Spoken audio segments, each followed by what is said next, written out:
ఎంబ్లమ్ను మార్చుతామని చెప్పడం కరెక్ట్ కాదు అధ్యక్ష. అంత మాత్రాన కేసీఆర్ ఆనవాళ్ళు చేర్పేస్తామని అనడం కూడా కరెక్ట్ అనుకోవడం కూడా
కేసీఆర్ కట్టించింది అంటే అంటారే తప్ప రేవంత్ రెడ్డి గారు కట్టించిందని అనరు కదా అధ్యక్ష.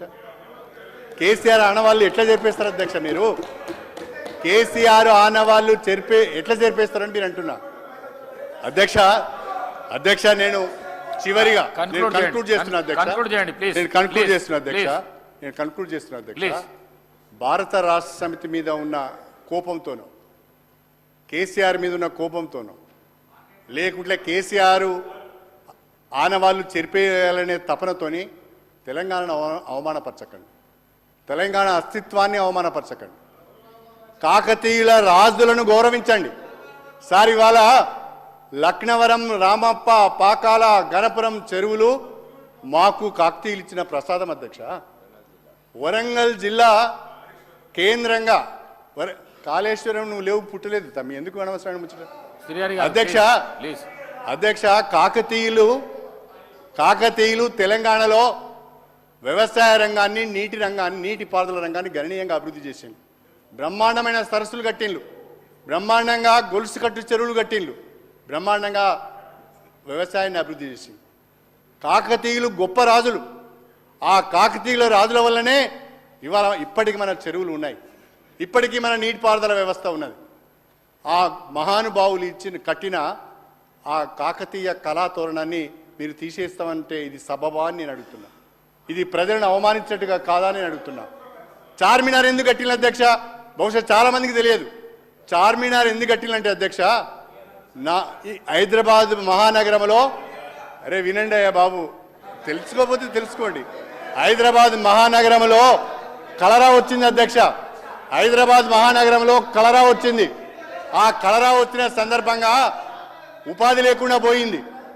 అనేక మంది కూలీలకు ఉపాధి కల్పించాలనే ఉద్దేశంతో కలరా వ్యాధి సందర్భంగా చనిపోయిన వాళ్లకు చిహ్నంగా చార్మినార్ కట్టిన అధ్యక్ష. దాన్ని కూడా తీసేస్తామంటున్నారు. ఇది విచిత్రం అధ్యక్ష, ఇది మంచి పద్ధతి కాదు.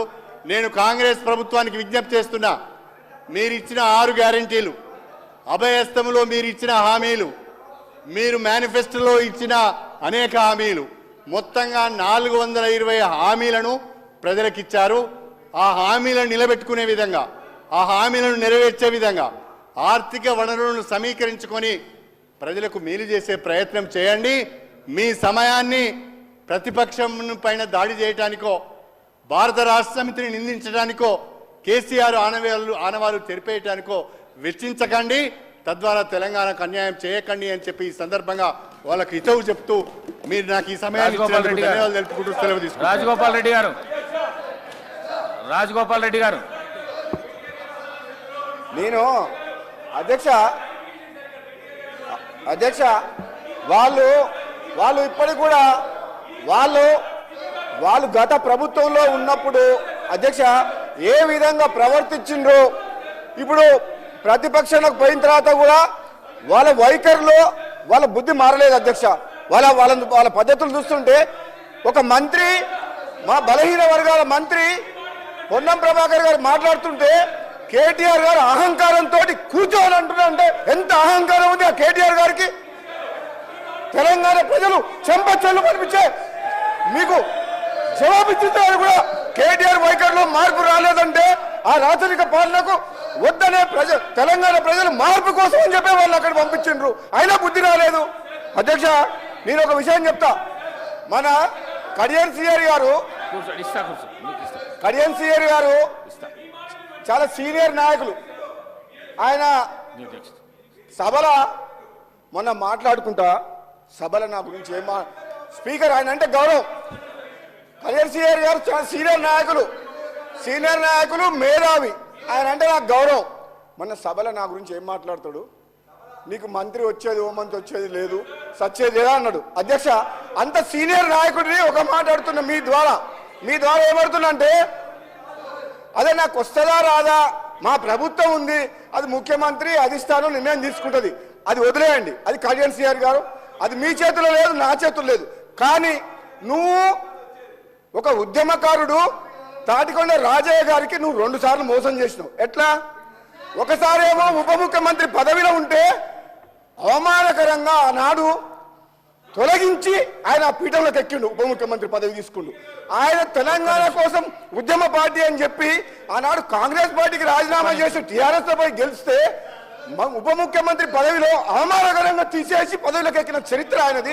రెండోసారి మొన్న సిట్టింగ్ ఎమ్మెల్యే అయిన తాటికొండ రాజయ్య ఉద్యమకారుడు, ఏనాడు తెలంగాణ కోసం మాట్లాడిన కడియం సిఆర్ గారు మళ్ళీ మంత్రి కావాలన్న ఆశతోటి మళ్ళీ ఆయన టికెట్ ఇవ్వకుండా ఎమ్మెల్యేగా గెలిచి వచ్చిన తర్వాత వాళ్ళ ప్రభుత్వం రాకపోయేసరికి ఫ్రస్ట్రేషన్ లా ఏం మాట్లాడో అర్థం కాక నువ్వు మంత్రి కాదు, నేనైతేనా కాదా తెలియదు, కానీ నువ్వు మాత్రం నీ జన్మల పిఆర్ఎస్ పార్టీలో ఉంటే నువ్వు మంత్రి కావు కడియం సిఆర్ గారు, అది మాత్రం గుర్తుపెట్టుకో. నువ్వు నా గురించి అట్లా మాట్లాడచ్చు. అధ్యక్ష మీరు ఒక్కసారి వినండి. రాజగోపాల్ రెడ్డి గారు ఒక్క నిమిషం. రాజగోపాల్ రెడ్డి గారు ఒక్క నిమిషం.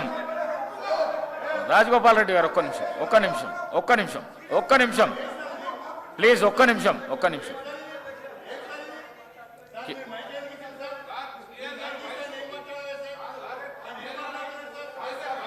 కేటీఆర్ గారు లేలే, వారికి ఉన్నది, వారికి అవకాశం ఉన్నది. కేటీఆర్ గారు మాట్లాడండి. స్పీకర్ సార్, నేను మీ ప్లేస్లలో పోయి కూర్చోండి. శ్రీయర్ సార్ మీరు మీ ప్లేస్లలో పోయి శ్రీయర్ సార్ ప్లీజ్. వారి పేరు కూడా తీసుకున్నారు, వారికి కూడా ఇవ్వండి సార్. కడియం శ్రీయర్ గారు పేరు తీసుకున్నారు, వారికి కూడా ఇవ్వండి. స్పీకర్ గారు ప్లీజ్ ముందు దయచేసి మీకు విజ్ఞప్తి సార్, మీరంటే మాకు అపారమైన గౌరవం ఉంది. స్పీకర్ గారు, గౌరవనీయులు పెద్దలు, మీరంటే మాకు అపారమైన గౌరవం ఉంది. మిమ్మల్ని మేము దయచేసి కోరేది, సభ బిజినెస్ ను దయచేసి నడిపే క్రమంలో గౌరవ మంత్రులు